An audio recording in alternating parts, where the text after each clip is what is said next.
Hi guys, so from time to time I feel like I have to do a public service where I have to break down absolute crap that appears on YouTube or appears on TV because it needs to be called out. And here is another perfect example of this. We have our good friend Alex Belfield basically defending the government when it comes to dealing with child poverty. So let's hear what he had to say. It's very cool these days to be a working class lad from a pit estate. Well, like Marcus Rashford, I was dragged up in Nottingham on a pit estate, and I know what it is to struggle. I equally know there are people struggling today for school meals, but lest we forget. Okay, so you struggled as well as Marcus Rashford struggled when he was growing up.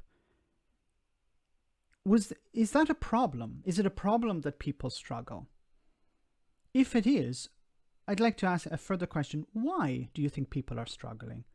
Why are people having problems arriving at the end of the month, making ends meet, paying for food, buying food for their children? Why is this a problem, in your opinion? Marcus Rashford is now a multi-millionaire. And I'm going to give you the facts, bearing in mind Boris Johnson earns about 150 grand a year.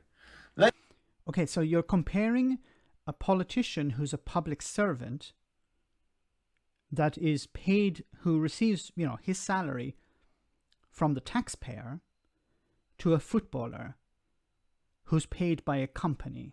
Basically, football teams are basically companies, they're businesses. Okay.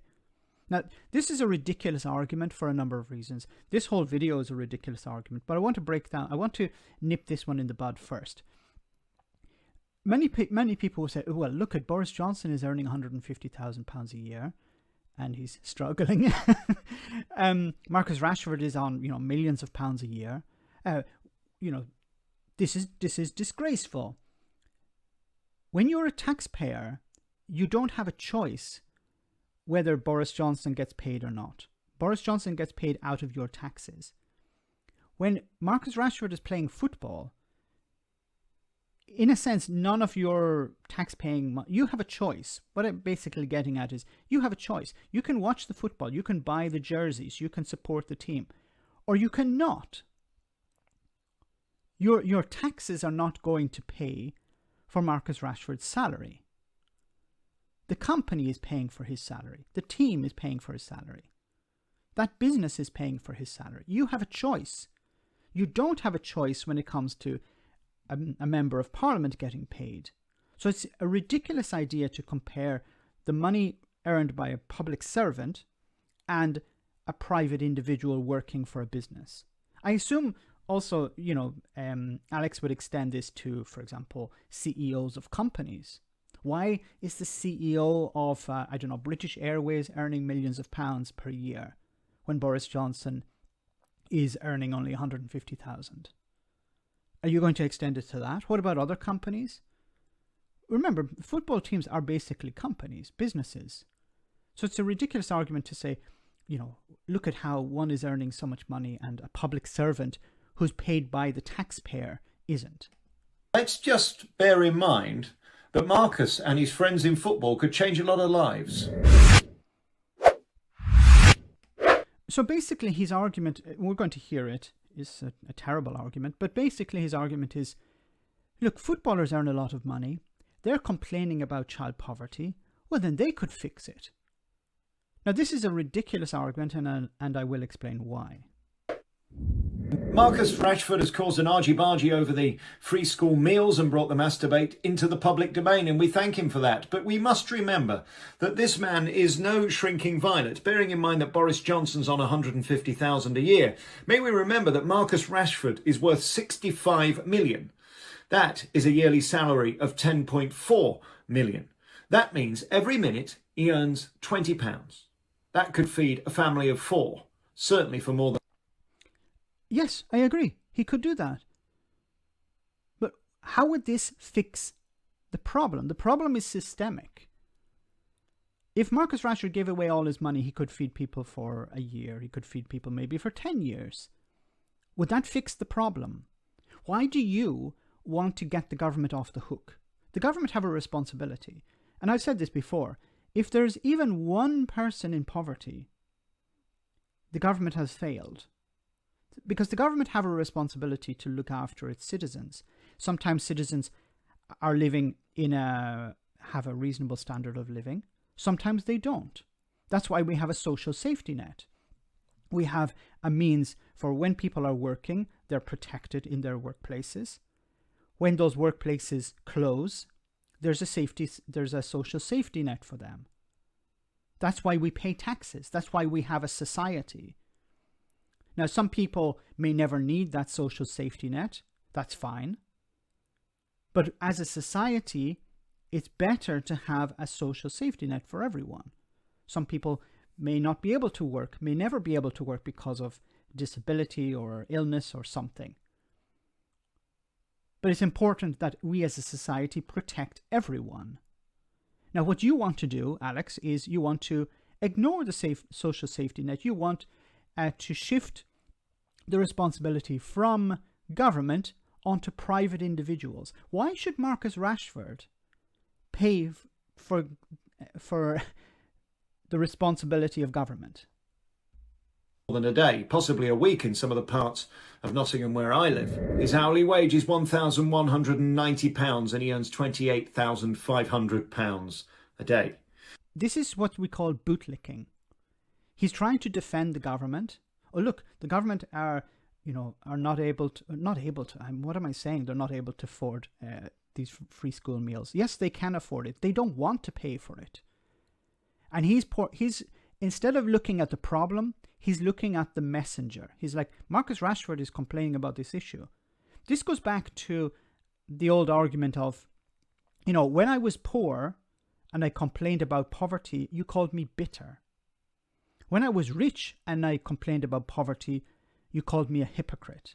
And this is a perfect example here in this video of that scenario. Probably he'd say, when Marcus Rashford was poor and he complained about poverty, he was probably bitter because he wanted to have lots of money. And now that he's rich, he's a hypocrite because he's not handing over cash to deal with this problem. This is not Marcus Rashford's problem. This is the government's problem. What is the point in having a government if they don't look after their citizens? Now, Alex would prefer millionaires to look after citizens. And what if millionaires decide, well, tomorrow I don't want to look after citizens? Then what happens? That is £200,000 a week. That is £870,000 a month. So, if these gobshites at Premier League want to take to the knee and show that they're all about the people, really want to change something, they really could, because there's 559. And this is irrelevant. This is not their job. They care, if they care. I don't care whether they care or not about the public. That's not their job. Their job is to play football. If individuals say we care about the public, okay. And if Marcus Rashford is trying to raise an issue, he's a citizen. Does he not have the right to raise an issue? Why does his salary have any influence on this at all? Once again, what Alex is doing here is he's trying to defend the Conservative Party. Of them. Well, 559 players have an average wage of £240,000 a week. And if they donated 1% of their weekly wage, just 1% of their one weekly wage, that would be £2,400 multiplied by 559 players. That's £1.3 million a week. Why don't we do this with all companies then? Why don't we ask all companies to donate part of their earnings to deal with child poverty? Why are you focusing only on football? Is it because Marcus Rashford raised the issue? Let's, how about we create a system where we collect money from millionaires. We could maybe call it a tax. And then we could use it to fund these children in poverty. Congratulations, Alex, you found a solution. I don't know, maybe it's a novel solution, taking money from rich people through, a system, a governmental system, and then delivering it to poor people. Is Alex really a socialist, deep down?